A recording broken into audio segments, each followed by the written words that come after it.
الحمد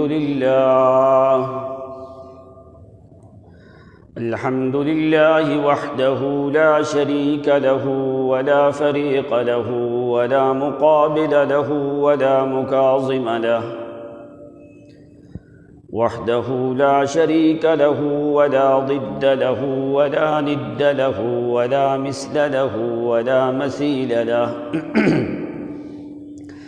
وحده منفردا، وحده أحدا وصمدا في ذاته وصفاته العليا، وحده لا شريك له منزه من كل عيب ومبرأ من كل ريب،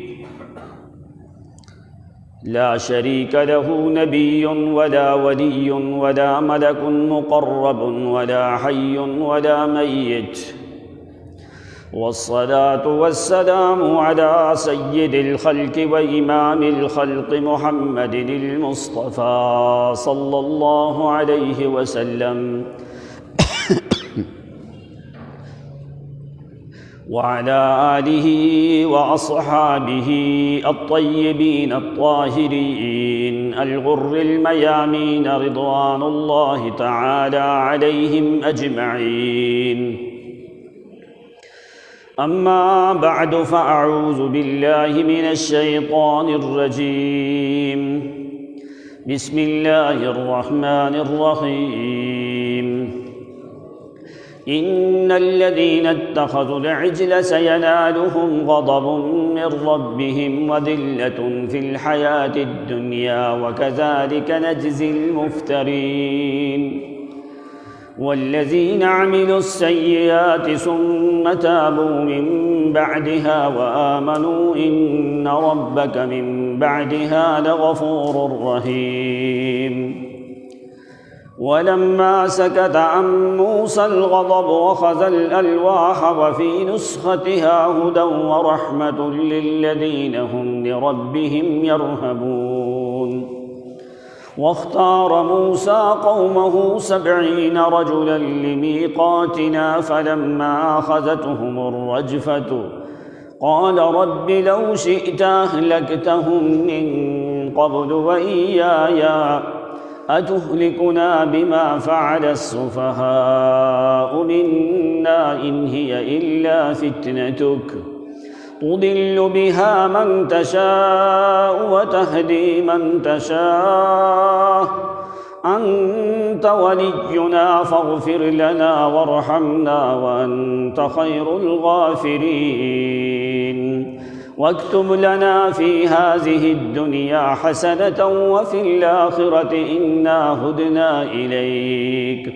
قال عذابي أصيب به من أشاء ورحمتي وسعت كل شيء، فسأكتبها للذين يتقون ويؤتون الزكاة والذين هم بآياتنا يؤمنون.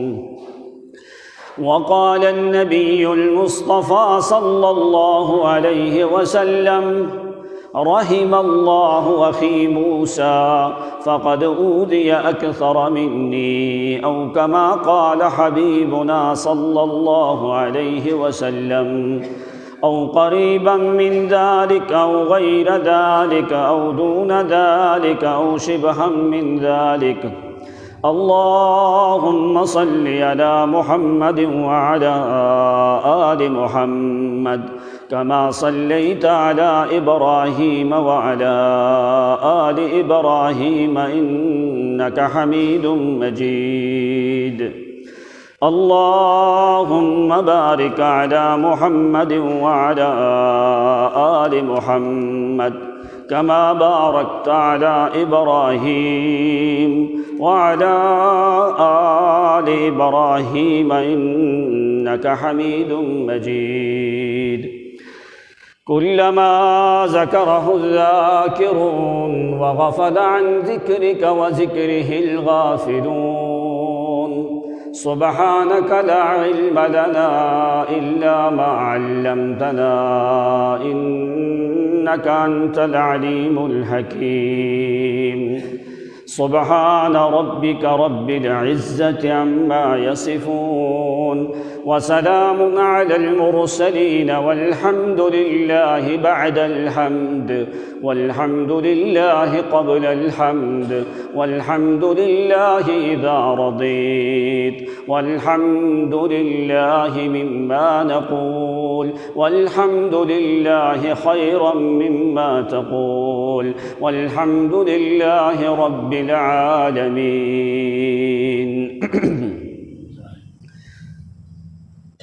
عزت مآب، واجب الاحترام، معزز مکرم محترم بزرگوں اور بھائیوں، آپ کی خدمت میں قرآن مقدس کی سورہ اعراف کی آیات مبارکہ تلاوت کی ہیں۔ بارگاہ بے مثل میں التجا اور دعا ہے کہ اللہ رب العزت صحیح قرآن و سنت کے مطابق کہہ سکنے کی توفیق عنایت فرمائے۔ تمام تر سامعین، حاضرین، ناظرین کو اپنی رضا کی خاطر قرآن و سنت کی سمجھ عطا فرمائے۔ آج 19 مارچ 2021 جمعۃ المبارک کا عظیم دن ہے۔ اس دن کو اللہ کریم ہمارے لیے باعث سعادت فرمائے، اور بالترتیب یہ آج تقریباً 26واں جمعہ ہے حضرت موسیٰ علی نبینا علیہ الصلاۃ والتسلیم کے موضوع پہ، اس لیے کہ اللہ رب العزت نے قرآن مقدس میں جو اس کی ذات کا مسئلہ ہے وہ اللہ کریم نے بکثرت بیان کیا ہے، اس لیے کہ کلام جو ہے وہ اللہ کریم کی ہے۔ اس چیز کو زیادہ قرآن نے ذکر کیا ہے جس کا تعلق اللہ کریم کی ذات عظمیٰ سے ہے،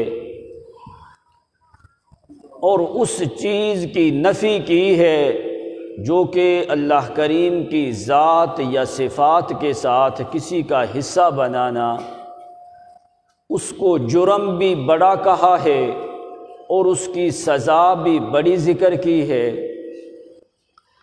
اور جو اللہ کی وحدانیت پہ ایمان لانے والا مومن ہے اس کا مقام بھی بہت بلند ہے۔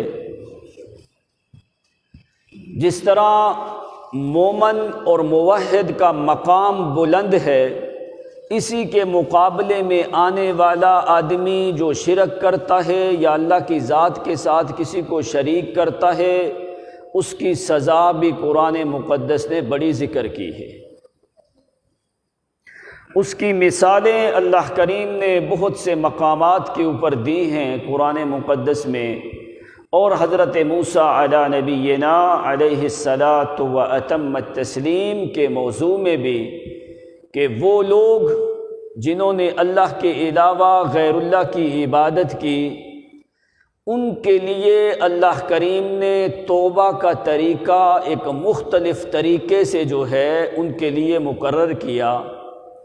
اس امت کے اوپر اللہ کریم کی مہربانی ہے کہ جتنے بھی بڑے گناہ کرے خالص دل سے صرف توبہ کرے، اللہ تعالیٰ اس کی توبہ کو قبول کر لیتے ہیں۔ لیکن بنی اسرائیل کے لیے احکامات اللہ کریم نے سخت نازل کیے اس امت کی نسبت۔ اگر ان کو سہولیات اللہ کریم نے زیادہ دی، لیکن احکام بڑے سخت ذکر کیے اور ان سے وعدے بڑے مضبوط لیے، اور اگر انہوں نے اللہ تعالیٰ کے احکام کے مطابق اپنی زندگی نہیں گزاری، اللہ کے حکم کے خلاف کیا ہے، تو قرآن نے دنیا میں بھی ان کے لیے سزا بڑی سخت ذکر کی ہے، اور آخرت میں بھی سزا بڑی سخت ہے۔ موسیٰ علیہ السلام کے خاندان میں سے 12 بڑے قبائل تھے موسیٰ پیغمبر کے خاندان کے، جو کہ حضرت یوسف علیہ نبینا علیہ السلام کے خاندان سے چلتے آ رہے ہیں۔ تو موسیٰ علیہ الصلوۃ والسلام جس وقت اللہ کریم کے حکم کے مطابق تورات اور کتاب لینے گئے، پیچھے سے قوم جو ہے وہ گسالہ پرستی میں لگ گئی، اللہ کریم کی ذات کو چھوڑ کے غیر اللہ کی عبادت میں لگ گئی۔ آپ یہ سارا واقعہ سن کے آئے ہو۔ موسیٰ علیہ الصلوۃ والسلام غیظ و غضب کی حالت میں آئے، آ کے اپنے بھائی کی بھی ڈانٹ ڈپٹ کی، سامری کو بھی بھگا دیا، فرمایا نکل جا کہ دوبارہ تو کسی انسان کو نہیں چھو سکے گا اور کوئی انسان تیرے قریب نہیں آ سکے گا، لامساس، کوئی تمہیں چھو نہیں سکے گا۔ تو جس کو تو نے معبود بنایا ہے، لَنُحْرِقَنَّهُ ثُمَّ لَنَنْسِفَنَّهُ فِي الْيَمِّ نَسْفًا، تیری آنکھوں کے سامنے تمہارے بنائے ہوئے معبود کو میں جلا کے اس کی راکھ نیل میں ڈال دوں گا۔ اب تمہیں سمجھ آنی چاہیے کہ جس معبود کی تم عبادت کرتے رہے وہ تو اپنی جان کے بھی نفع نقصان کا مالک نہیں ہے۔ اسی لیے قرآن نے نتیجے کے طور پہ فرمایا افلا یرون، کیا یہ لوگ دیکھتے نہیں ہیں جن کی یہ لوگ عبادت کر رہے ہیں؟ لا یملک لکم ضرا ولا نفعا، جو ذرا برابر بھی نفع اور نقصان کا مالک نہیں ہے۔ پھر وہ بڑا نادان انسان ہوتا ہے جو کہ اللہ کریم کا دروازہ چھوڑ کے کسی غیر کی عبادت کرے۔ ان کے لیے قرآن مقدس نے سزا بھی بڑی سخت ذکر کی ہے، اس لیے کہ یہ ایک نبیوں کی اولاد میں سے خاندان آنے والا، یہ مدین اور مدین والے لوگ، ابراہیم، اسحاق، یعقوب، یوسف پیغمبر کے خاندان سے آنے والے یہ لوگ۔ تو فرمایا تمہیں اگر اللہ کریم نے مقام زیادہ دیا ہے، قرآن نے کہا فضلتکم علی العالمین، اس زمانے کے لوگوں کے اوپر بنی اسرائیل والوں ہم نے تم کو بہت زیادہ فضیلت دی ہے۔ اب جو اللہ کے زیادہ قریب ہوتے ہیں، اگر ان سے کوئی غلطیاں خطائیں ہو جائیں، ان کی چھوٹی خطائیں بھی اللہ کے ہاں بڑی ہوتی ہیں۔ جو اللہ کے قریب ہوتے ہیں ان کی چھوٹی خطائیں بھی اللہ کے ہاں بڑی ہوتی ہیں۔ تو اللہ تعالیٰ نے فرمایا ہم نے تم کو فضیلت دی، اور میں خدا نے تمہیں فضیلت دی اور تم نے میرا ہی دروازہ چھوڑ دیا۔ میں نے تمہیں فرعونیوں سے نجات دی، تو نے مجھے ہی بلا دیا۔ میں نے تمہارے لیے انتظامات کیے، تم نے مجھ کو ہی بلا دیا۔ میں نے تمہیں زمین کی مصر اور فلسطین کی زمین کا وارث بنایا، تم نے مجھے ہی بلا دیا۔ میں نے تمہارے اوپر مہربانیاں کی، رحمتیں کی، کنوز کا، مقام کا، مبانی کا، قصور کا، ملک کا، دولت کا، زراعت کا، محلات کا، خزانوں کا وارث میں خدا نے تمہیں بنایا، اور تم نے پھر مجھے ہی بھلا کے گسالہ پرستی شروع کر دی، جو نہ نفع دیتا ہے نہ نقصان دیتا ہے۔ اب جس وقت موسیٰ علیہ الصلوۃ والسلام آئے، سامری کو بھگایا، بچھڑے کو جلایا، اس کی راکھ دریا میں ڈالی، موسیٰ علیہ الصلوۃ والسلام کا غصہ جو ہے کچھ ٹھنڈا ہوا۔ اب دیکھو موسیٰ علیہ السلام کو غصہ کس وجہ سے آیا؟ شرک کی وجہ سے آیا۔ پیغمبر شرک والی بات سن کے پیغمبر غضبناک ہوتا ہے، اور شرک والا جو لوگ کام کریں ان کے اوپر پیغمبر کیا غضبناک نہیں ہوتا؟ اسی لیے اللہ کریم نے موسیٰ علیہ الصلوۃ والسلام کے آنے کا بھی ذکر کیا اور جانے کا بھی ذکر کیا۔ آئے بھی غصے کی حالت میں، بھائی کو بھی ڈانٹ ڈپٹ کی، قوم کو بھی ڈانٹ ڈپٹ کی، سامری کو بھی بگایا، بچھڑے کو بھی جلایا، اس کو دریا میں بہا دیا، سب کچھ کیا، لیکن اتنے ٹائم کے بعد پھر اللہ تعالیٰ نے فرمایا کہ آہستہ آہستہ موسیٰ پیغمبر کا غصہ ٹھنڈا ہوا۔ موسیٰ علیہ السلام کے غصہ ٹھنڈے ہونے کا ذکر بھی قرآن کرتا ہے۔ کب غصہ ٹھنڈا ہوا؟ جس وقت غیر اللہ کو جلا کے راکھ کر دیا، سامری کو بھگا دیا، قوم نے معذرت کی، سارا معاملہ ہوا، پھر اللہ تعالیٰ فرماتے ہیں کہ موسیٰ علیہ السلام کا غصہ جو ہے کچھ ٹھنڈا ہوا۔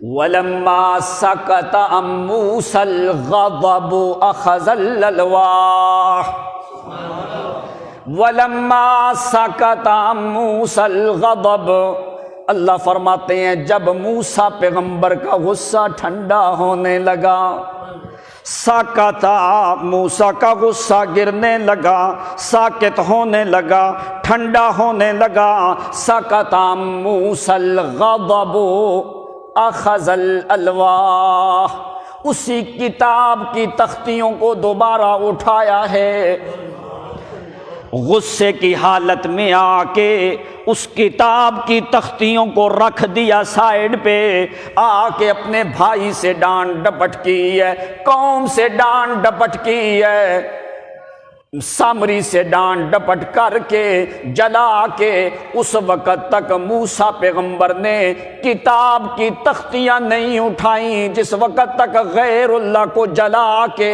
راکھ کر کے دریا میں نہیں بہا دیا۔ سکت موسیٰ الغضب واخذ الالواح، وہ تختیاں موسیٰ پیغمبر نے اٹھائی ہیں، وفی نسختها هدى ورحمۃ للذین هم لربهم يرہبون، فرمایا وہ تختیاں اٹھائیں، وفی نسختها، اس کتاب کے مضامین میں ہم نے ہدایت بھی رکھی تھی، رحمت بھی رکھی تھی، کن لوگوں کے لیے؟ ہدی ورحمۃ للذین هم لربهم يرہبون، جو اپنے رب سے ڈرنے والے لوگ ہیں ان کے لیے ہم نے ہدایت بھی رکھی اور رحمت بھی رکھی۔ کتاب کے مضامین میں ہدایت بھی رکھی ہے، رحمت بھی رکھی ہے، کن لوگوں کے لیے؟ فرمایا ہدی ورحمۃ للذین هم لربهم یرہبون، ان لوگوں کے لیے ہدایت اور رحمت ہے، یرہبون جو ڈرنے والے ہیں۔ تورات میں یہ حکم دیا۔ اب تو قرآن سے پوچھ، اللہ یہ دو صفتیں تو نے موسیٰ کی کتاب میں رکھی ہیں ان لوگوں کے لیے یرہبون جو ڈرنے والے ہیں، یہی دو صفتیں قرآن مقدس میں قرآن کے ذکر کی گئی ہیں۔ اللہ کریم فرماتے ہیں ہدی ورحمۃ للذین یؤمنون، اس کتاب میں نے ہدایت بھی رکھی ہے، رحمت بھی رکھی ہے، کن لوگوں کے لیے؟ الذین یؤمنون، وہاں پہ یرہبون، یہاں پہ یؤمنون، کیوں؟ اس لیے قرآن فرق ذکر کرتا ہے۔ اب موسیٰ پیغمبر کی کتاب کی اور بھی صفتیں ہیں۔ موسیٰ پیغمبر کی کتاب کی 5 صفتیں ذکر ہوئی۔ کتنی صفتیں؟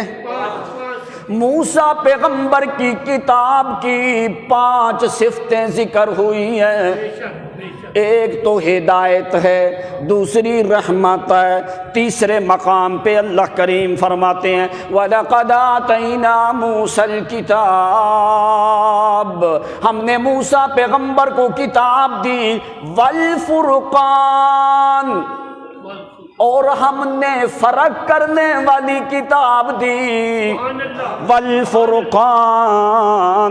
دوسرا معنی یہاں پہ معجزات بھی کیا گیا ہے، لیکن موسیٰ پیغمبر کی کتاب کی صفت اس میں ہدایت بھی ہے، اس میں رحمت بھی ہے، اور وہ فرقان بھی ہے۔ چوتھی صفت قرآن ذکر کرتا ہے اِنَّا أَنزَلْنَا التَّوْرَاةَ فِيهَا هُدًى وَنُورٌ، چوتھی صفت کیا ہے؟ ہم نے نور بھی رکھا۔ کیا رکھا؟ نور بھی رکھا، ہدایت بھی رکھی، رحمت بھی رکھی، فرقان بھی بنایا، نور بھی بنایا۔ کیا بنایا؟ نور بھی بنایا۔ پانچویں چیز کیا ہے؟ وفی نسختہا، اس کے مضامین میں اچھے اچھے مضامین ذکر کیے۔ سبحان اللہ، سبحان اللہ۔ اب یہ 5 صفتیں ذکر ہوئی، پورے قرآن میں دیکھ لو۔ اب ذرا قرآن کی طرف آ۔ سبحان اللہ، جو صفتیں پہلی ساری کتابوں میں، بے شک بے شک، جو صفتیں پہلی ساری کتابوں میں، وہ ساری صفتوں کو جمع کر کے 70 صفتیں قرآن میں جمع کی ہیں۔ سبحان اللہ، سبحان اللہ۔ موسیٰ کی کتاب کی 5 صفتیں، عیسیٰ کی کتاب کی 3 صفتیں، زبور کے اوصاف کا ذکر کوئی نہیں، لیکن موسیٰ کی کتاب کی 5 صفتیں، انجیل کی 3 صفتیں، 5 اور 3 یہ 8 ہوتی ہیں۔ زبور کا نام ذکر ہے، صفتیں ذکر کوئی نہیں۔ دوسری کتابوں بھی صحف ابراہیم و صحف موسیٰ، موسیٰ کو صحیفے بھی ملے، ابراہیم پیغمبر کو صحیفے بھی ملے، یہ پوری کتابیں بھی ملائیں تو قرآن مقدس میں ٹوٹل پہلی کتابوں کی 8 صفتیں ہیں۔ کتنی صفتیں ہیں؟ 8 صفتیں ہیں، لیکن قرآن مقدس کی اللہ کریم نے قرآن ہی میں 70 صفتیں ذکر کی ہیں۔ یہ کوئی معمولی اوصاف ہیں؟ اس لیے کہ جو پہلی کتابوں میں ساری صفتیں تھیں، ہدایت تھی پہلی کتابوں میں، اللہ کریم نے قرآن میں ہدایت رکھی۔ 15واں سپارہ دیکھ، اس کے بعد اگر موسیٰ پیغمبر کی کتاب میں رحمت رکھی ہے تو اس قرآن کا نام ہی رحمت رکھا ہے۔ اگر موسیٰ پیغمبر کی کتاب کی صفت فرقان ہے تو اس میں پوری صورت ہی فرقان ہے۔ 18واں سپارہ ہے تبارک الذی نزل الفرقان علی عبدہ، چوتھی صفت جو ہے وہ نور رکھی ہے۔ ایک مقام پہ قرآن میں ذکر ہے، لیکن قرآن کی صفت کے لیے قرآن مقدس میں ہی اللہ کریم نے 6 مقامات پہ ذکر کیا ہے۔ فرمایا قد جاءکم برہان من ربکم وانزلنا الیکم نورا مبینا۔ موسیٰ کی کتاب کی صفت صرف نور ہے، قرآن کی نور مبین ہے۔ دوسری آیت میں فرمایا قد جاءکم من اللہ نور و کتاب مبین۔ یہ 4 صفتیں، ادھر 3 صفتیں ہیں، لیکن قرآن میں 70 صفتیں قرآن کی ذکر کی ہیں۔ سبحان اللہ۔ 5 تو قرآن کے بڑے نام ہیں نا، پتہ ہے کسی کو؟ 5 قرآن کے نام ہیں، قرآن کے جو ذاتی نام ہیں وہ 5 ہیں، 65 اس کے علاوہ قرآن مقدس میں قرآن کی صفتیں ذکر کی گئی۔ 5 بڑے نام، ایک قرآن نام ہے، دوسرا فرقان ہے، تیسرا کتاب ہے، چوتھا تنزیل ہے، اور 5واں ذکر ہے۔ فاستمسک بالذی اوحی الیک انک علی صراط مستقیم وانہ لذکر لک ولقومک انا نحن نزلنا الذکر وانا لہ لحافظون۔ حامیم تنزیل من الرحمن الرحیم، حامیم والکتاب المبین، تبارک الذی نزل الفرقان وننزل من القرآن انا سمعنا قرآنا عجبا۔ سبحان اللہ۔ یہ 5 نام جو ہیں قرآن کے کیا ہیں؟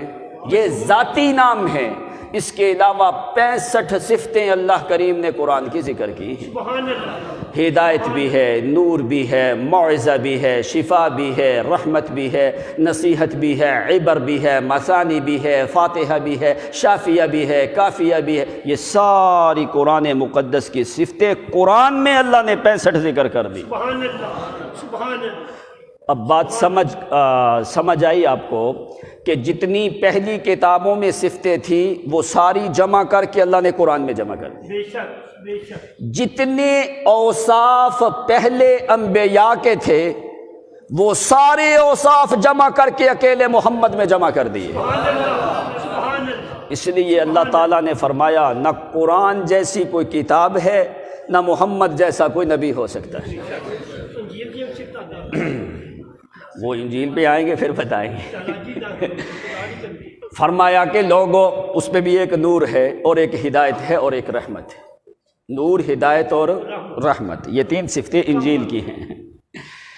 اب موسیٰ علیہ السلام جس وقت غصہ ٹھنڈا ہوا، وَلَمَّا سَكَتَ عَن مُوسَى الْغَضَبُ أَخَذَ الْأَلْوَاحَ، وہ تختیاں جو اللہ کریم نے دی ہیں وہ تختیاں غصے کے بعد اٹھائی ہیں۔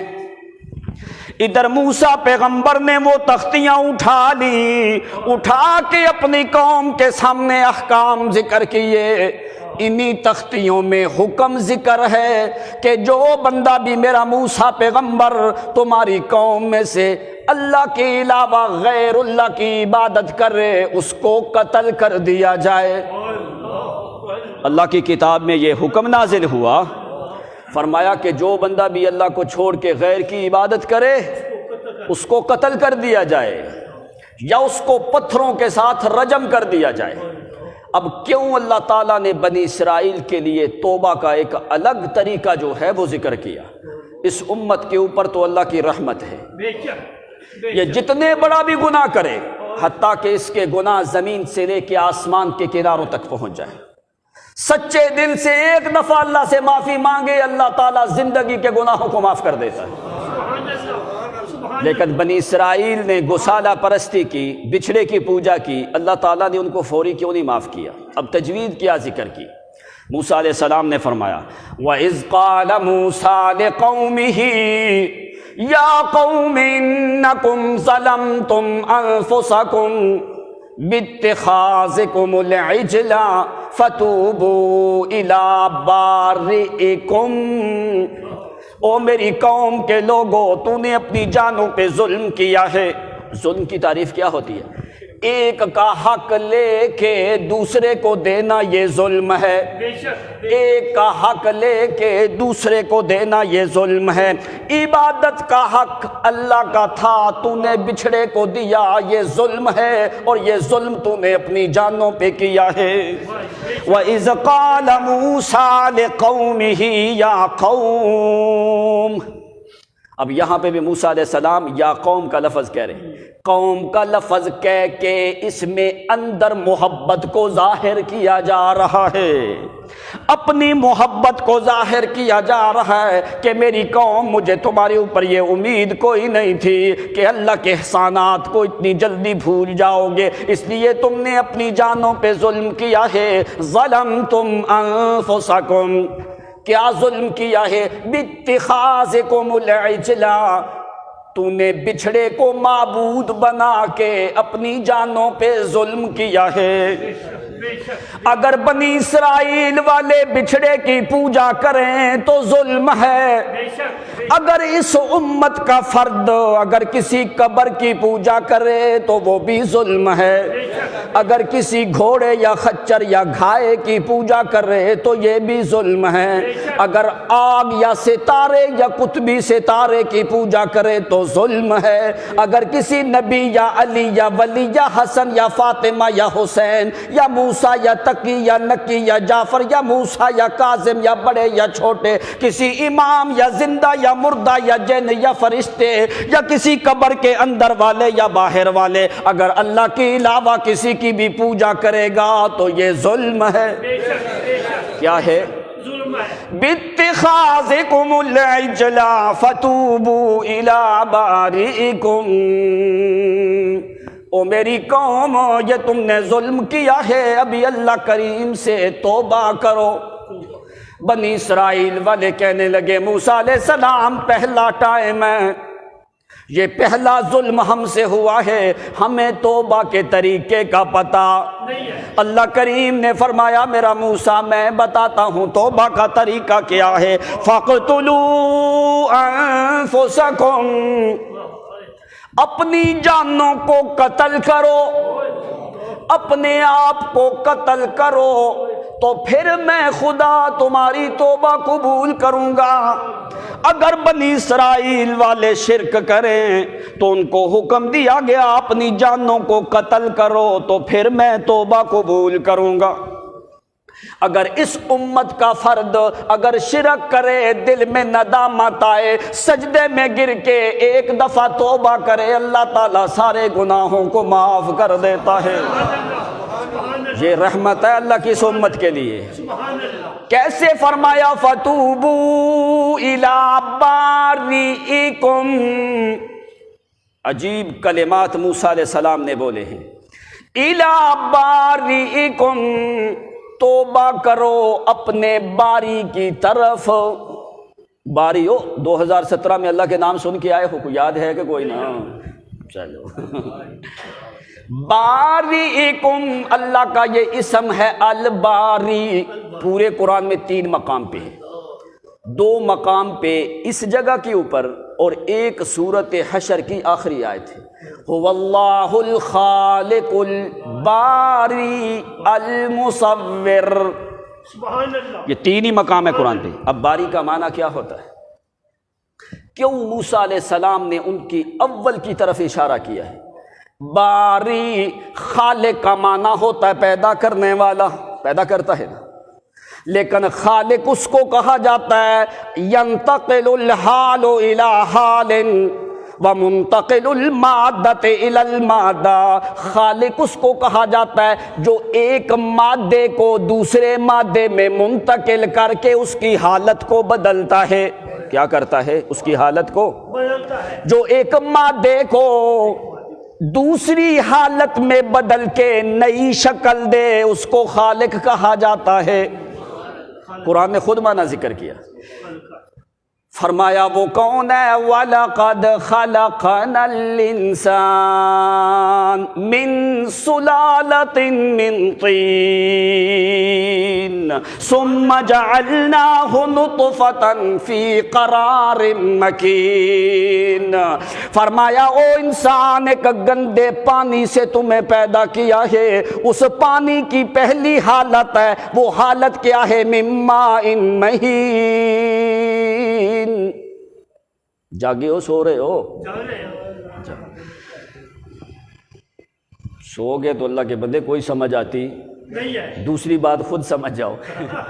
مِن مَّاءٍ مَّهِينٍ، پانی کی ایک حالت اس کا نام مہین ہے، جس وقت وہ اپنی جگہ پہ پہنچتی ہے اس کا نام نطفہ ہے۔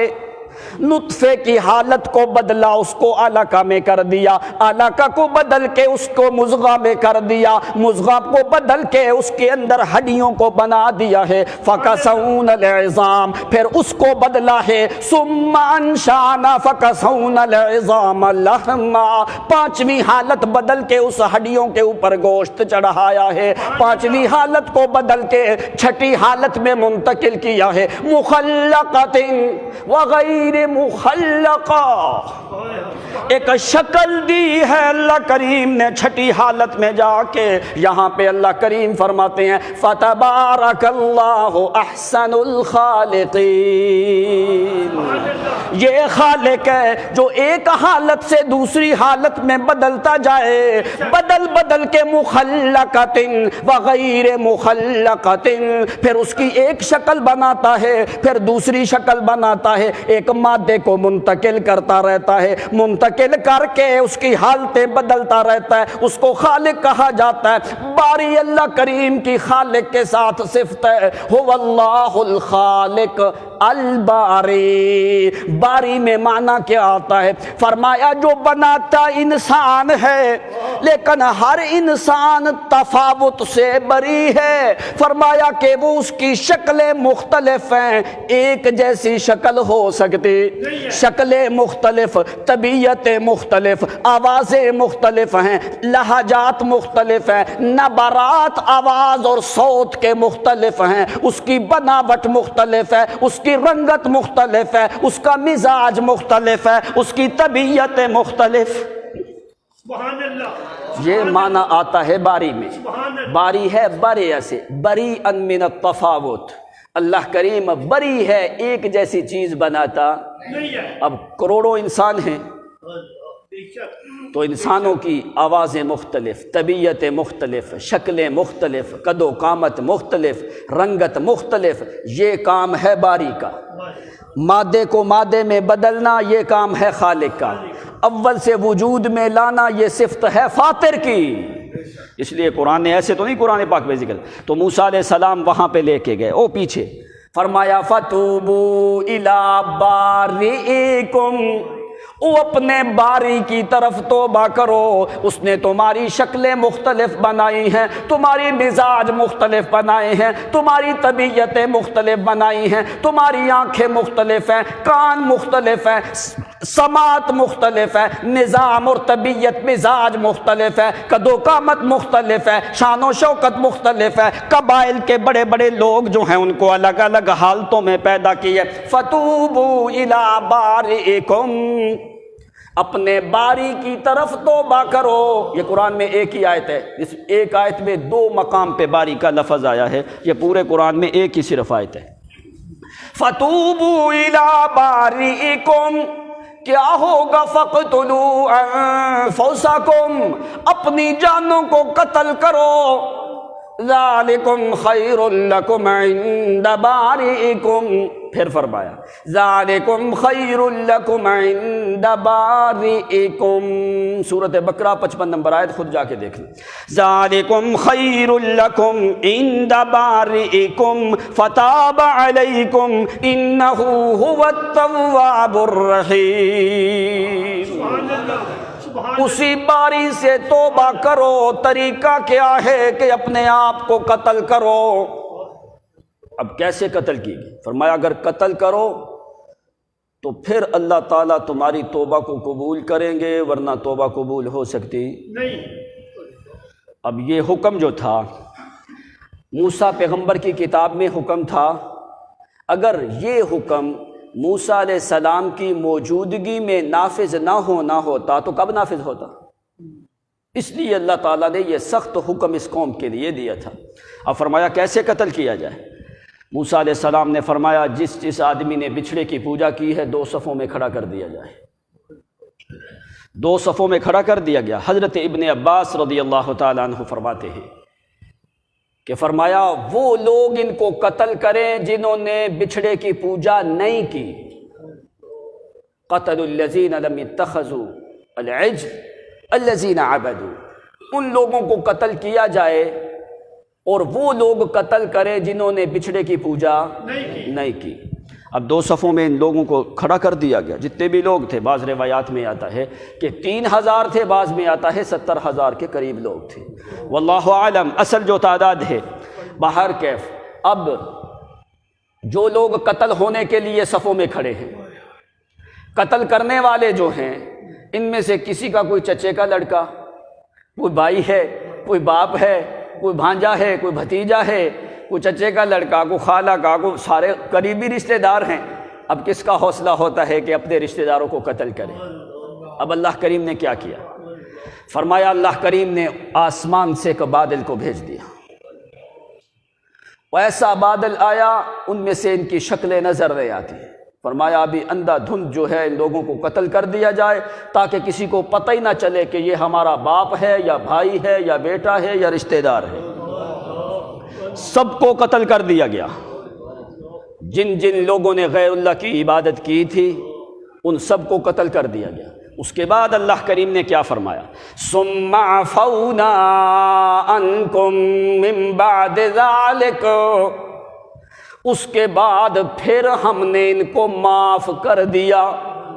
جس وقت قتل ہو چکے ہیں پھر ہم نے معاف کر دیا، خلاص ابھی میں اس گناہ کے بارے میں تم سے پوچھنا بھی نہیں ہے۔ ثم عفونا عنکم من بعد ذلک، ابھی 3 گروہ موجود ہیں۔ ایک گروہ وہ ہے جنہوں نے غیر اللہ کی عبادت کی، دوسرا گروہ وہ ہے جو خاموش ہو کے بیٹھے رہے، تیسرا گروہ وہ ہے جو ہارون اور یوشع بن نون جس میں موجود ہیں، جنہوں نے ان لوگوں کو منع کیا۔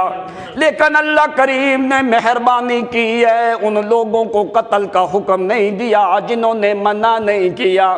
جو خاموشی سے بیٹھے رہے، نہ تو انہوں نے عبادت کی ہے اور عبادت کرنے والوں کو منع بھی کیا، لیکن یہاں پہ اللہ کریم فرماتے ہیں ہم نے مہربانی کی، صرف انہی کو قتل کیا گیا جنہوں نے غیر اللہ کی عبادت کی ہے۔ لیکن ای کے خاندان میں سے آگے آ گیا نا مسئلہ، وہ ہفتے والے دن والا، اور جو مچھلیاں نہیں پکڑنی، انہوں نے ہیلے بہانے سے مچھلیاں گھیر لی، پیچھے سے بند کر دیا، ہفتے کو مچھلیاں پکڑ لی، اتوار کو انہوں نے پکڑ لی، ہفتے کو بند کر دی۔ ان میں سے بھی 3 گروہ ہوئے تھے، ایک منع کرنے والا، ایک پکڑنے والا، ایک خاموش صوفی بن کے بیٹھ گئے۔ اللہ تعالیٰ نے فرمایا صوفیوں کو بھی قتل کر دو، جنہوں نے مچھلیاں پکڑی ہیں ان کو بھی قتل کر دو۔ اس لیے جہاں پہ برائی کو دیکھو وہاں پہ ان کو منع کرنا چاہیے، اگر طاقت نہیں دل میں تو برا مناؤ، لیکن یہاں پہ اللہ تعالیٰ نے صوفیوں کو چھوڑ دیا کہ بھائی ان کو قتل کرنا، اس لیے اللہ تعالیٰ نے فرمایا لعلکم تشکرون، تاکہ بعد میں تم شکر کرو کہ اللہ تعالیٰ نے تمہیں قتل کا حکم نہیں دیا۔ ان الذين اتخذوا العجل سينالهم غضب من ربهم وذلة في الحياة الدنيا وكذلك نجزي المفترين۔ اللہ کریم فرماتے ہیں جو بندہ غیر اللہ کی پوجا کرتا ہے وہ میں خدا کو غضبناک کرتا ہے۔ وَكَذَلِكَ نَجْزِي الْمُفْتَرِينَ، ایسے افتراء پرداز جب بھی آتے رہیں گے ہم ان کو دنیا میں بھی سزائیں دیتے رہیں گے اور آخرت میں بھی ان کے لیے سزائیں ہم نے مقرر کی ہیں۔ جو بھی غیر اللہ کی عبادت کرے فرمایا ان کا ہم یہی حال کرتے ہیں، لیکن ان لوگوں کے بارے میں قرآن نے فرمایا عفونا عنکم من بعد ذلک لعلکم تشکرون، او بنی اسرائیل والو ہم نے معاف کر دیا جو لوگ بچ گئے ہیں تاکہ وہ اللہ کریم کی شکر گزاری کرے۔ اب یہ معاملہ ختم ہوا، آگے نیا معاملہ آنے لگا۔ ان کا تو جنہوں نے گسالہ پرستی کی تھی ان کو قتل کر دیا گیا۔ ابھی موسیٰ علیہ السلام اپنی کتاب کے احکامات جو ہیں وہ سنا رہے ہیں اپنی قوم کو۔ انہوں نے کہا موسیٰ علیہ السلام ہم ڈائریکٹ جب تم اللہ تعالیٰ سے تکلم کلام کرتے ہو نا، ہمارا دل کرتا ہے کہ ہم بھی وہ مانوس آوازیں سنیں، وہ آواز ہم بھی سنیں جو اللہ تعالیٰ کے ساتھ تم تکلم کلام کرتے ہو۔ موسیٰ علیہ السلام نے دعا کی، فرمایا کہ یا اللہ یہ بنی اسرائیل والے یہ مطالبہ کر رہے ہیں تو کیا کوئی ایسا معاملہ ہو سکتا ہے؟ اللہ تعالیٰ نے فرمایا ٹھیک ہے لے آنا، فلاں فلاں مقام پہ فلاں فلاں ٹائم میں ان کو لے کے آ جانا۔ اب موسیٰ علیہ السلام نے اعلان کر دیا وَاخْتَارَ مُوسَىٰ قَوْمَهُ 70 رَجُلًا لِمِيقَاتِنَا، موسیٰ علیہ السلام نے اپنی قوم میں سے 70 بندوں کو چنا ہے۔ کتنے بندوں کو؟ موسیٰ علیہ السلام نے، اللہ تعالیٰ نے فرمایا وَاخْتَارَ مُوسَىٰ قَوْمَهُ مفعول منہ، عام لوگوں میں نہیں اپنی قوم میں سے 70 رجلا، 70 بندے موسیٰ پیغمبر نے چن لیے۔ 70 قبائل، جو 12 قبائل ہیں ان میں سے 70 سردار جو ہیں وہ چنے، جو بڑے بڑے شیوخ ہیں، بڑے بڑے آدمی ہیں، جو چودھری قسم کے لوگ ہیں، 70 بندے موسیٰ علیہ السلام نے چنے ہیں۔ ادھر اپنی قوم میں سے چناؤ موسیٰ نے کیا ہے، ادھر اپنی قوم میں سے چناؤ موسیٰ نے کیا ہے۔ کس نے کیا ہے؟ موسیٰ علیہ السلام نے اپنی قوم میں سے 70 بندوں کا چناؤ کیا ہے۔ ادھر محمد عربی کو پوچھ، نبی علیہ السلام فرماتے ہیں موسیٰ نے چناؤ 70 بندوں کا کیا۔ لوگوں میں محمد سے پوچھ لو، ان اللہ اختارنی واختار لی اصحابی فجعل لی منہم وزراء، او لوگوں اللہ کریم نے نبیوں میں محمد کو اعلیٰ چنا ہے۔ بے شک بے شک میرا اختیار نہیں، اللہ کریم نے میں محمد کو چن لیا ہے، تم صرف مجھے نہیں چنا، کیا کیا ہے؟ واختار علی اصحابی فجعل علی منہم وزراء۔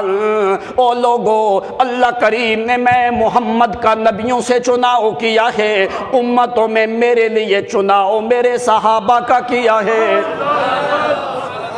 ادھر موسیٰ پیغمبر اپنی قوم سے چناؤ کر رہے ہیں، ادھر اللہ کریم نے محمد کے صحابہ کا چناؤ خود کیا ہے۔ اس لیے نبی علیہ السلام نے فرمایا انہی میں سے جن کا چناؤ اللہ نے کیا ہے، فجعل لی منہم وزراء، انہی میں سے اللہ نے میرے کوئی وزیر بنائے ہیں، سبحان اللہ انہی میں سے میرے کوئی سسرال بنائے ہیں، انہی میں سے میرے کوئی رشتہ دار بنائے ہیں۔ محمد کا سسر ابو بکر بھی، محمد کا سسر عمر بھی، محمد کا سسر ابو سفیان بھی ہے کہ نہیں؟ فرمایا اختارنی واختار علی اصحابی۔ او لوگو، اللہ کریم نے میں محمد کے لیے میرے صحابہ کا چناؤ خود کیا ہے۔ بے شک بے شک اب دیکھو، جن کا چناؤ اللہ کرے کیا ان کے ایمان میں کوئی شک ہو جاتا ہے؟ نہیں ہو سکتا۔ واختار موسیٰ قومہ 70 رجلا، موسیٰ پیغمبر نے 70 بندوں کا چناؤ کیا ہے۔ جس وقت اللہ کریم نے فرمایا فلاں وقت پہ آنا ہے، ادھر موسیٰ علیہ السلام چناؤ کر کے ان کے سامنے حکم دیا۔ اب موسیٰ علیہ السلام نے کیا فرمایا؟ فَصُومُوا تَطَهَّرُوا وَطَهِّرُوا ثِيَابَكُمْ۔ او میری قوم کے لوگو، اندر بھی پاک کرو، باہر بھی پاک کرو۔ کیا کرو؟ سومو فتطہروا وطہروا ثیابکم للقاء ربہ۔ او میری قوم کے لوگو، تطہروا، تطہروا، جب ایک تا اور ایک توئیں آتی ہے تطہروا، ایک جگہ پہ آتا ہے متطہر، ایک جگہ پہ آتا ہے متطہر۔ او کبھی ایک دفعہ پہلے آپ کو فرق ذکر کیا تھا، آپ بھول گئے۔ متطہرین، متطہرین، جب ایک تا زیادہ ہوتی ہے تو اس میں معنی کیا ہوتا ہے؟ اندر کا پاک ہونا۔ کیا ہونا؟ اندر کا پاک ہونا۔ متطہرین کا معنی ہوتا ہے باہر سے پاک ہونا۔ کیا ہونا؟ باہر سے پاک ہونا۔ موسیٰ پیغمبر نے 2 لفظ بولے، فرمایا اندر کو پاک کرو، طریقہ کیا ہے؟ فَصُومُوا فَتَطَهَّرُوا، روزے رکھو، اندر کو پاک کرو، اخلاقی طور پہ، روحانی طور پہ، اندر سے صبر کے طور پہ، حلم کے طور پہ، برداشت کے طور پہ اندر بھی پاک کرو۔ کیسے؟ فَصُومُوا، روزے رکھو، تو طَہِّرُوا ثِيَابَكُمْ، اپنے کپڑوں کو بھی پاک کرو، دھو کے صاف ستھرے کر کے تمہارا باہر بھی پاک ہو، اندر بھی پاک ہو، تو پھر میں موسیٰ تم کو لے کے جاؤں گا وہاں پہ کلام سنانے کے لیے۔ سبحان اللہ سبحان اللہ۔ اب موسیٰ علیہ السلام نے 2 لفظ بولے، ذرا جا کے بیٹھنا، قرآن کو دیکھ۔ فرمایا تطہروا، اندر کو پاک کرو، طہروا ثیابکم، باہر کو بھی کیا کرو؟ ادھر موسیٰ علیہ السلام اپنے صحابہ کو پاک کر رہے ہیں۔ کیا کر رہے ہیں؟ ادھر موسیٰ علیہ السلام اپنے صحابہ کو پاک کر رہے ہیں۔ ذرا سورۃ توبہ دیکھ، ادھر اللہ کریم نے فرمایا میرے پیغمبر تیرے صحابہ کو میں نے پاک کر دیا ہے۔ قرآن خود ذکر کرتا ہے. سورۃ توبہ دیکھ اللہ فرماتے ہیں والذین اتخذوا مسجدا ضرارا وکفرا وتفریقا بین المؤمنین وارصادا لمن حارب اللہ ورسولہ من قبل وليحلفن ان اردنا الا الحسنى واللہ یشہد انہم لکاذبون لا تقم فیہ ابدا لمسجد اسس علی التقوى من اول یوم احق ان تقوم فیہ رجال یحبون ان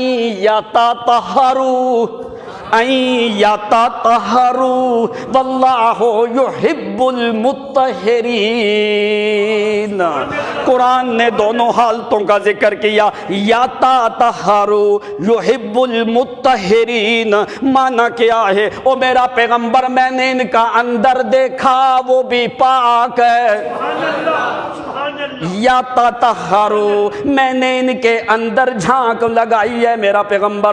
یتطہروا اندر سے بھی پاک ہیں. یحب المطہرین یہ باہر سے بھی پاک ہیں. میں خدا گواہی دیتا ہوں اندر سے بھی پاک ہیں باہر سے بھی پاک ہیں. اللہ کسی غیر کی گواہی قبول نہیں. اللہ فرماتے ہیں میں گواہی دیتا ہوں. تو اللہ ان کا اندر بھی پاک ہے ان کا باہر بھی پاک ہے. تو نے جزا کیا دی ہے؟ اللہ فرماتے ہیں واللہ یحب المطہرین. واللہ اللہ تعالیٰ ان پاک لوگوں سے محبت کرتے ہیں. کیا کرتے ہیں؟ دوسرا مقام دیکھ ان اللہ یحب التوابین ویحب المتطہرین. یہاں پہ ایک تا کو زیادہ کر دیا. کوئی بندہ یہ نہ سمجھے کہ باہر سے محبت ہے. نہیں اللہ کریم فرماتے ہیں یحب التوابین ویحب المتطہرین. معنی کیا ہے؟ جس وقت ان کا ظاہر تمہیں نظر نہ آئے میں اس وقت بھی محبت کرتا ہوں. معنی نہیں سمجھ آیا؟ جس وقت تمہیں یہ نظر نہ آئے میں اس وقت بھی محبت کرتا ہوں. جب یہ نظر آئیں اس وقت بھی محبت کرتا ہوں. میں ان کو اوپر سے بھی محبت کرتا ہوں اندر سے بھی محبت کرتا ہوں. کیوں؟ یہ اوپر سے بھی پاک ہیں یہ اندر سے بھی پاک ہیں. جو اوپر سے بھی پاک ہو اندر سے بھی پاک ہو اس کے لیے اللہ کریم کی محبت ہوتی ہے. دوسری چیز کیا ہوتی ہے؟ اللہ فرماتے ہیں انہی کے لیے میری رضا ہوتی ہے. کیا ہوتی ہے؟ رضی اللہ عنہم. جن سے اللہ محبت کرے اور جن پہ اللہ راضی ہو تو اللہ کی کتاب کو ماننے والے کو چاہیے ان سے محبت بھی کرے اور ان کے اوپر کیا ہو؟ راضی بھی ہو. موسیٰ علیہ السلام نے فرمایا فَصُومُوا فَتَطَہَّرُوا وَطَہِّرُوا ثِيَابَكُمْ. او اندر بھی پاک کرو اپنا لباس بھی پاک کرو. جس وقت روزے رکھوائے غسل دلوایا اندر سے بھی پاک باہر سے بھی پاک ہو گئے. تو اللہ کریم کے پیغمبر موسیٰ علیہ السلام نے فرمایا چلو ابھی چلے فَذَهَبُوا إِلَىٰ طُورِ سَيْنَاءَ.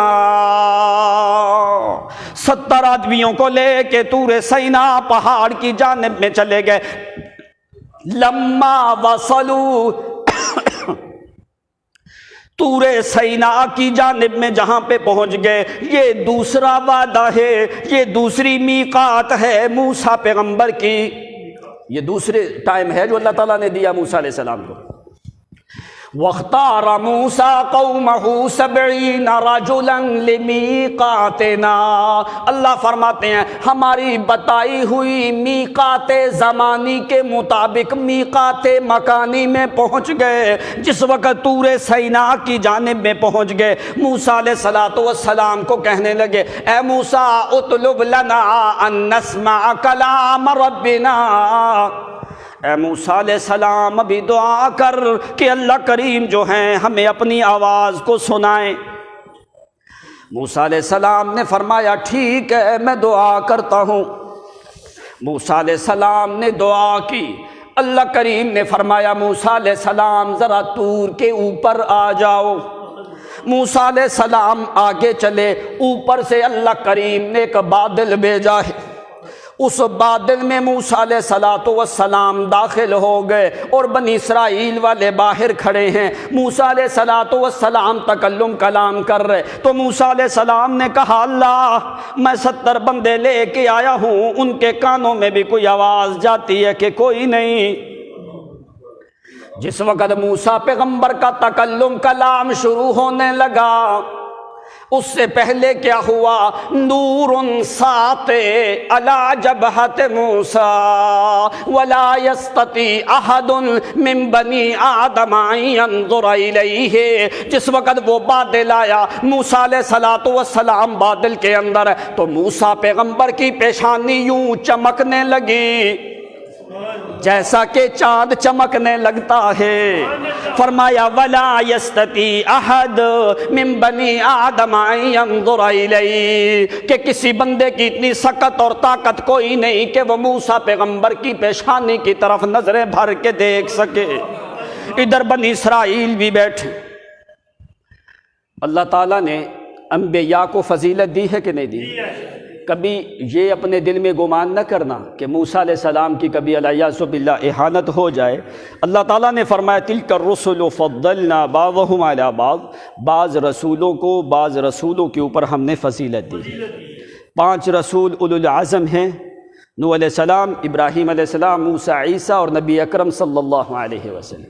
یہ 5 انبیاء جو ہیں اولو العزم انبیاء میں سے ہیں۔ اللہ تعالیٰ نے ان کو فضیلت دی ہے کہ نہیں دی؟ ان 5 میں سے یہ 5 پیغمبر جو ہیں، رسول جو ہیں، ان 5 میں سے سب سے زیادہ فضیلت جو ہے وہ محمد کریم کی۔ موسیٰ علیہ السلام کی پیشانی چمک دی ہے کب؟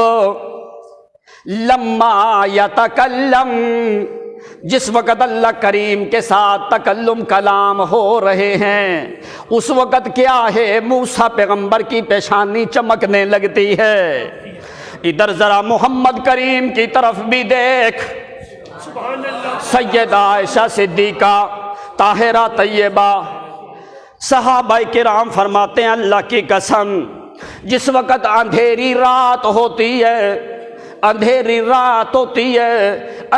رات میں سحری کے ٹائم پہ محمد کریم جس وقت اپنے گھر سے نکلنے لگتے ہیں، اللہ کی قسم کوئی بندہ میلوں دور ہے تو ایسے لگتا ہے جیسے 14ویں کا چاند اوپر نہیں، محمد کے چہرے کے اوپر طلوع ہو چکا ہے۔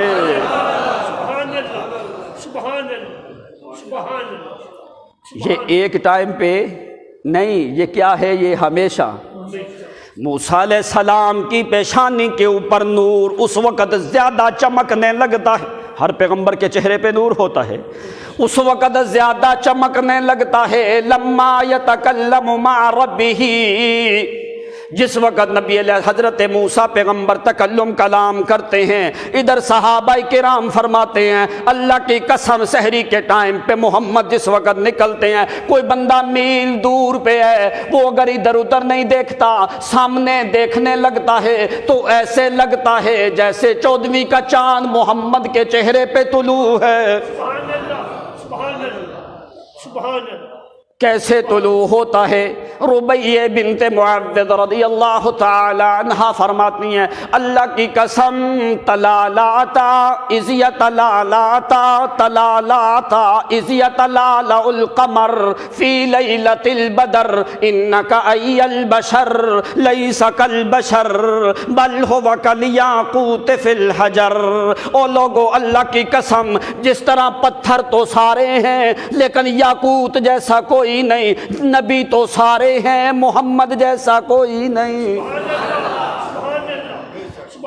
پوریاں بیان وحدت جمال محمدی، کہنے لگی کیسے نظر آتا اللہ کے پیغمبر؟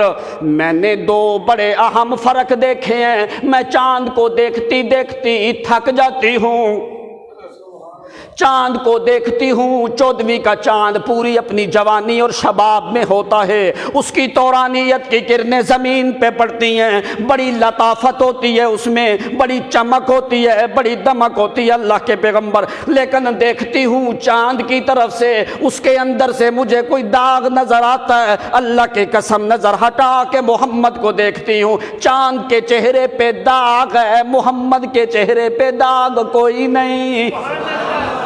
دوسرا فرق اللہ کے پیغمبر یہ ہے کہ چاند کی طرف دیکھ کے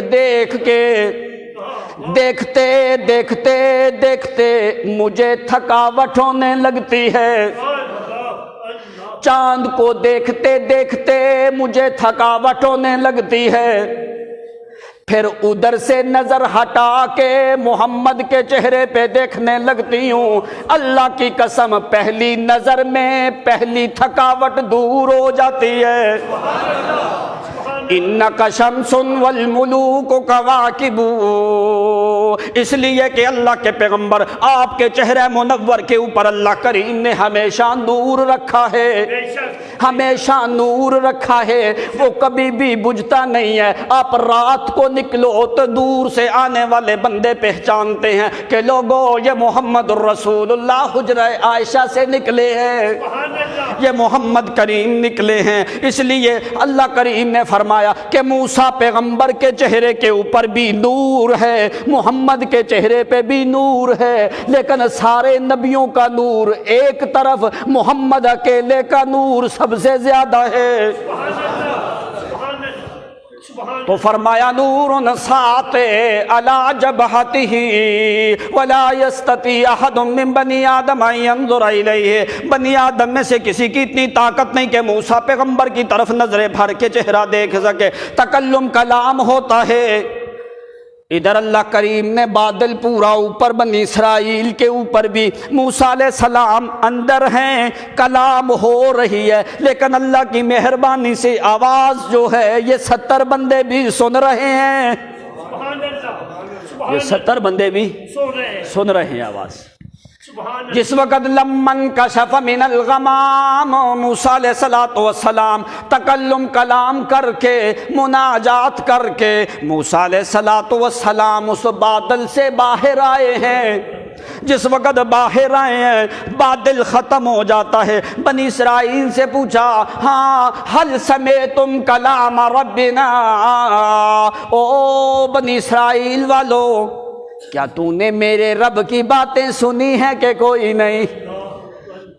کہنے لگے موسیٰ علیہ السلام اللہ کی قسم بڑی لذت آئی ہے، بڑی لذت آئی ہے، بڑی آوازیں سنی ہیں، سارے احکام جو آئے ہیں وہ ہم نے سنے ہیں کہ ایسے کرو اور یہ نہ کرو، اللہ کریم نے کرنے نہ کرنے کے حکم اس مقام کے اوپر دیے ہیں تاکہ یہ بنی اسرائیل والے خود سن لیں۔ جس وقت آوازیں سنی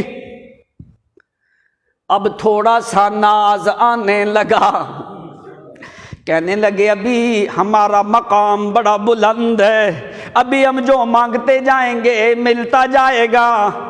تو ساتھ ہی کہنے لگے اے موسیٰ علیہ السلام، اللہ فرماتے ہیں وَإِذْ قُلْتُمْ يَا مُوسَىٰ لَن نُؤْمِنَ لَكَ حَتَّىٰ نَرَى اللَّهَ جَهْرَةً، اے موسیٰ علیہ السلام ابھی تو ہم ہرگز ایمان نہیں لائیں گے، یہ جملہ سخت بولا انہوں نے، لن نؤمن ہم ہرگز ایمان نہیں لائیں گے، کب تک؟ حتی ارین اللہ جہرۃ، یہاں تک کہ واضح طور پہ اللہ تعالیٰ اپنی ذات ہمیں دکھا دے۔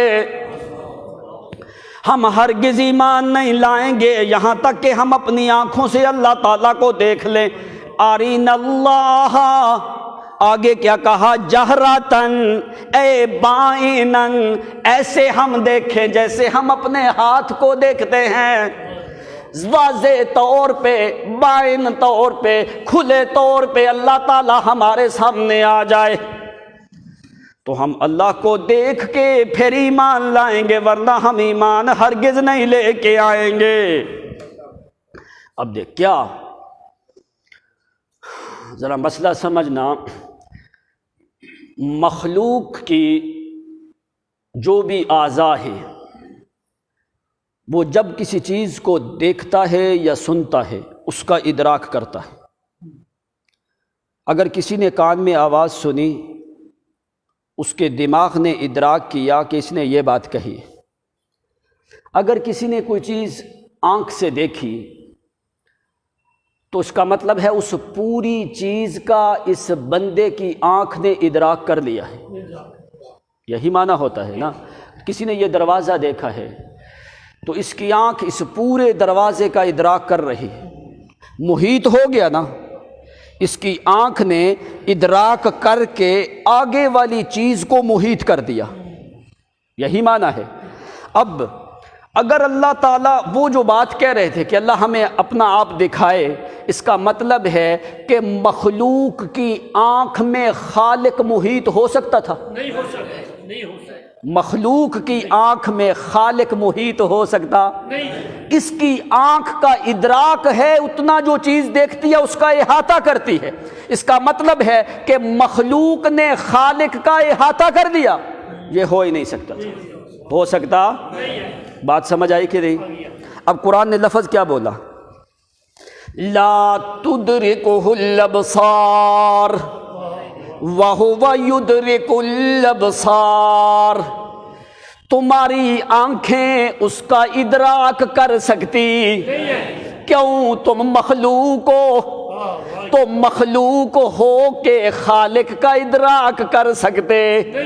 قرآن نے بڑے فصیح لفظ بولے ہیں، لا تدرکہ الابصار، تمہاری آنکھیں اس کا ادراک کر سکتی، اس کو محیط کر کے دیکھنے کی طاقت رکھ سکتی۔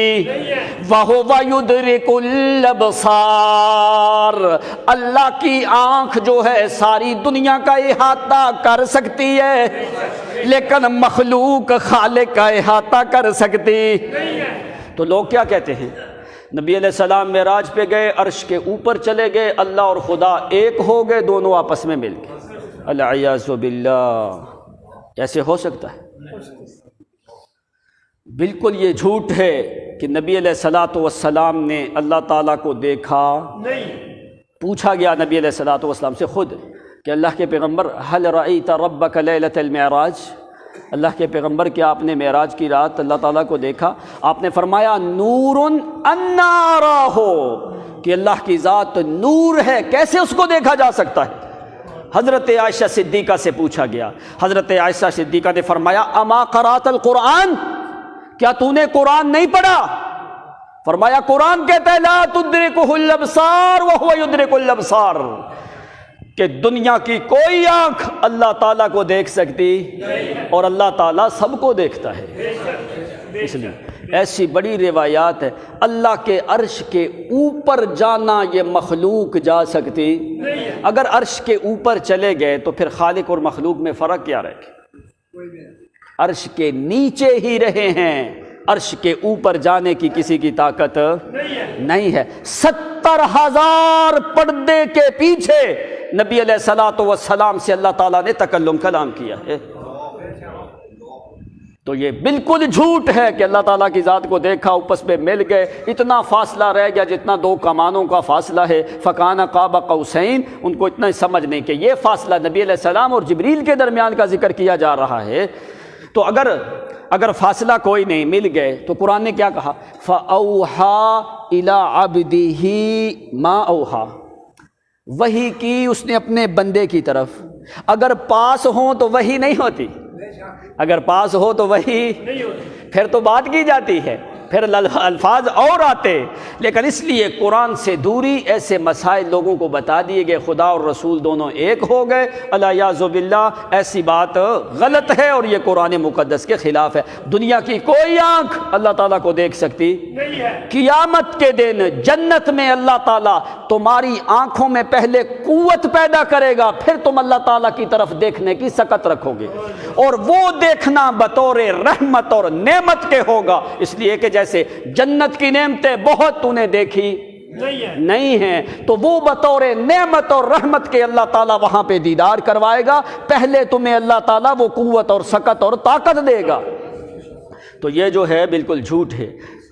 نہ تو اللہ اور رسول دونوں ملے، نہ آپس میں سامنے بیٹھ کے آمنے سامنے باتیں ہوں، جلوہ گاہ الہی ہے، اللہ تعالیٰ کا عرش عظیم ہے، وہاں پہ جانا نبی علیہ السلام کا مقام ساری دنیا سے زیادہ ہے، لیکن اللہ کے عرش کے نیچے ہی رہے ہیں، اوپر جانے کی طاقت نہیں ہے۔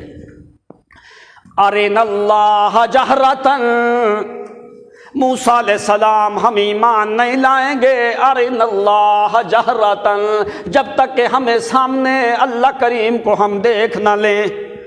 بس یہ سوال کرنے کی دیر لگی ہے، ارنا اللہ جہرتن، اللہ تعالیٰ نے فرمایا فَأَخَذَتْكُمُ الصَّاعِقَةُ، اوپر سے کڑک آئی ہے، ایک بجلی آئی ہے اوپر سے، یہ دیکھ رہے ہیں کہ آسمان سے ایک بجلی کی چمک زمین پہ آ رہی ہے۔ وَأَنْتُمْ تَنْظُرُونَ، پہلی سورت بقرہ میں صاعقہ کا ذکر کیا گیا، سورت اعراف میں اللہ فرماتے ہیں وَلَمَّا وَاخْتَارَ مُوسَىٰ قَوْمَهُ 70 رَجُلًا لِمِيقَاتِنَا فَلَمَّا أَخَذَتْهُمُ الرَّجْفَةُ، رجفہ صاعقہ اس آواز کو کہا جاتا ہے، اس کڑک اور بجلی کو کہا جاتا ہے جو کان بند بھی کر لو پھر بھی وہ آواز رکتی، وہ کڑک گرتی ہے۔ تو اللہ فرماتے ہیں فَأَخَذَتْكُمُ الصَّاعِقَةُ، تو اوپر سے بجلی نے پکڑا، نیچے تھے أَخَذَتْهُمُ الرَّجْفَةُ، نیچے سے ہم نے زمین کو جنبش دی ہے، حرکت دی ہے، زلزلہ آیا ہے۔ فَأَخَذَتْهُمُ الرَّجْفَةُ، نیچے سے زلزلہ آیا، گر گئے، اوپر سے بجلی آئی، سب کو ختم کر دیا گیا ہے۔ بہت بڑا سوال کر دیا، اللہ نے ایک مہربانی کی، اپنی آوازیں ان کو سنائیں، لیکن انہوں نے کہا کہ ہم اس وقت تک ایمان نہیں لائیں گے جب تک ہم سامنے اللہ تعالیٰ کی ذات کو نہ دیکھیں۔ اب جس وقت دیکھا موسیٰ علیہ السلام نے فَأَخَذَتْهُمُ الرَّجْفَةُ، اللہ یہ میری قوم کی کریم ہے پوری، یہ سارے چودھری وزیر بڑے بڑے لوگ ہیں اللہ، پہلے کوئی بنی اسرائیلی بندہ میرے قریب کوئی نہیں آتا، ابھی لوگوں کو موقع ملے گا، جاؤ موسیٰ کے ساتھ۔ موسیٰ علیہ السلام ادھر لے جاتے ہیں، جا کے لا باللہ آدمیوں کو قتل کروا دیتے ہیں۔ اللہ تو مہربانی کر، قال رب لو شئت اہلکتہم من قبل وإیایا، اللہ اگر تو نے ان کو ہلاک کرنا تھا اس وقت کرتا جس وقت یہ بچھڑے کی پوجا کر رہے تھے۔ اللہ لو شئت اہلکتہم من قبل وإیایا، اللہ اگر میرے اوپر یہ معاملہ آنا تھا تو اللہ مجھے بھی اس وقت ختم کر دیتا جس وقت میں نے قبطی کو قتل کیا تھا۔ او قبطی کو ہوا تھا کہ نہیں؟ اللہ جس وقت میں نے قبطی کو قتل کیا اس وقت موقع تھا، مجھے بھی میرے اوپر بھی موت آ جاتی، لیکن تو نے مجھے اس وقت معاف کر دیا۔ ان کو ہلاک کرنا تھا اس وقت کرتے جس وقت یہ بچھڑے کی پوجا کر رہے تھے، اس وقت تو نے ان کو ہلاک نہیں کیا۔ اللہ یہاں پہ یہ میرے ساتھ آئے ہیں، ابھی تو یہ میرے ذمہ لگ جائیں گے، لوگ سارے میرے مخالف ہو جائیں گے۔ لو شئت اہلکتہم من قبل وإیایا اتہلکنا بما فعل السفہاء منا، اے اللہ ان نادانوں کی وجہ سے، ان کی نادانگی کی وجہ سے جو انہوں نے ایک سوال کر دیا ہے، وہ ایک بیوقوفوں والا سوال ہے، نادانوں والا سوال ہے، ان کی نادانگی اور سفاہت کی وجہ سے ان کو اللہ تو نے مار دیا ہے، ختم کر دیا ہے۔ بما فعل السفہاء، اے اللہ یہ موسیٰ علیہ السلام سوال کے طور پہ بات کر رہے ہیں، کہنے لگے اللہ میں تو اس بات کو یہی سمجھا ہے، ان ہی الا فتنتک، یہ تیری طرف سے امتحان ہے، کبھی تو ایسا نہیں کر سکتا میرے اللہ، اگر ان کو مارنا تھا اس وقت مار دیتا ان کو، میرے ذمہ لا کے کیوں مروایا ہے ان کو؟ میرے اوپر سارا وزن آئے گا، سارا بوجھ میرے اوپر آئے گا، ان نادانوں کی وجہ سے آ کے اللہ سب کو ہلاک کر دیا۔ یہ تو میری قوم کے بڑے بڑے سردار ہیں، اگر یہ ختم ہو گئے بنی اسرائیلی کوئی بھی میرے قریب آنے کے قابل نہیں رہے گا۔ تو مہربانی کر، ان ہی الا فتنتک، یہ تیری طرف سے امتحان ہے، اختبار ہے۔ ساتھ ہی دعا کرنے لگے میرے اللہ، تضل بہا من تشاء وتہدی من تشاء، انت ولینا انت ولینا فاغفر لنا وارحمنا وانت خیر الغافرین۔ ان ہی الا فتنتک ان الامر الا امرک وان الحکم الا لک ما شئت کان تضل من تشاء وتہدی من تشاء، انت ولینا انت ولینا۔ اللہم لمن اضللت ولا ہادی ولا ہدیت لمن اضللت ولا مانع لما اعطیت ولا معطی لما منعت، لک الامر ولک الخلق ولک الامر ولک الحکم لا الہ الا انت، انت ولینا۔ اللہ حکم چلتا ہے تو تیرا، مخلوق ہے تو تیری، قانون ہے تو تیرا، قوتیں ہیں تو تیری۔ اللہ جس کو تو چاہے زندہ کرے، جس کو تو چاہے ختم کرے، جس کو تو گمراہ کرے ہدایت دینے والا کوئی نہیں، جس کو تم ہدایت دے دو اس کو گمراہ کرنے والا کوئی نہیں، جس کو تم عطا کرنے لگو اس کو منع کرنے والا کوئی نہیں، جس کو اللہ تم روک دو اس کو دینے والا۔ الا لہ الخلق والامر، اللہ حکم اور مخلوق ساری تیرے حکم کی محتاج ہے، تو مہربانی کر اب ان کو زندہ کر۔ انت ولینا مانا کیا ہے؟ انت ولینا لیس سواک ماوانا ولا ملجانا، اللہ تیرے علاوہ جائے پناہ ولی تیری ذات ہے، والی تیری ذات ہے، مولا تیری ذات ہے، تو مہربانی کر۔ اللہ تعالیٰ نے فرمایا ٹھیک ہے، اللہ تعالیٰ موسیٰ علیہ السلام کی باتیں مان جاتے اللہ تعالیٰ، یہ ایک امتحان تھا، اس لیے موسیٰ علیہ السلام نے فرمایا ان ہی الا فتنتک۔ اللہ تعالیٰ نے حکم دیا، فرمایا ٹھیک ہے میرا موسیٰ پیغمبر، اگر تم کہتے ہو تو میں ان کو زندہ کر دیتا ہوں، میں خدا کے سامنے کوئی مشکل نہیں ہے۔ موسیٰ علیہ السلام فرماتے اللہ مہربانی کر، جلدی کر، ان کو زندہ کر دے، دوبارہ ایسا سوال ان کی نسل میں سے بھی کوئی نہیں کرے گا۔ تو اللہ کریم نے فوری حکم دیا ان کو، دوبارہ اللہ کریم نے زندہ کر دیا۔ ایک تو اس مقام پہ یہ مسئلہ ذکر کر دیا کہ اللہ تعالیٰ مارنے پہ قادر ہے، فوری زندہ کرنے پہ بھی قادر ہے۔ 4 مقام قرآن پہ آئے ہیں جہاں پہ مردوں کو زندہ کیا گیا ہے۔ ایک تو عزیر پیغمبر کو، عزیر پیغمبر کو 100 سال کے بعد اللہ تعالیٰ نے زندہ کیا، اس لیے کہ یہ ان کی طبی موت نہیں تھی، یہ طبی موت وہ ابراہیم پیغمبر جو ہیں وہ پرندے بنا کے اڑا دیتے، ان کو اللہ تعالیٰ زندہ کر دیتا تھا، ان کو کیا کر دیتے تھے؟ زندہ کر دیتے تھے۔ عیسیٰ علیہ السلام جو مردوں کو زندہ کرتے اللہ تعالیٰ کے حکم کے ساتھ۔ چوتھے یہ لوگ ہیں جو زندہ ہوئے ہیں۔ 5واں ایک اور آدمی وہ جو بنی اسرائیل کے ساتھ وہ مر گیا، قتل ہو گیا، جس کو اللہ تعالیٰ نے گائے ذبح کرنے کا حکم دیا۔ یہ واقعات اللہ تعالیٰ نے اپنی قدرت کی نشانی ظاہر کی ہے کہ جس طرح میں ابھی اسی دنیا میں مار کے دوبارہ زندہ کر سکتا ہوں، اسی طرح قیامت کے دن بھی دوبارہ زندہ کرنے پہ قادر ہوں۔ اس لیے اللہ کریم نے دوبارہ زندہ کر دیے۔ توبہ طائب کرتے ہوئے وہ کہنے لگے موسیٰ علیہ السلام ہماری توبہ اللہ تعالیٰ ایک دفعہ معاف کر دے، دوبارہ ایسا کام۔ وآخر دعوانا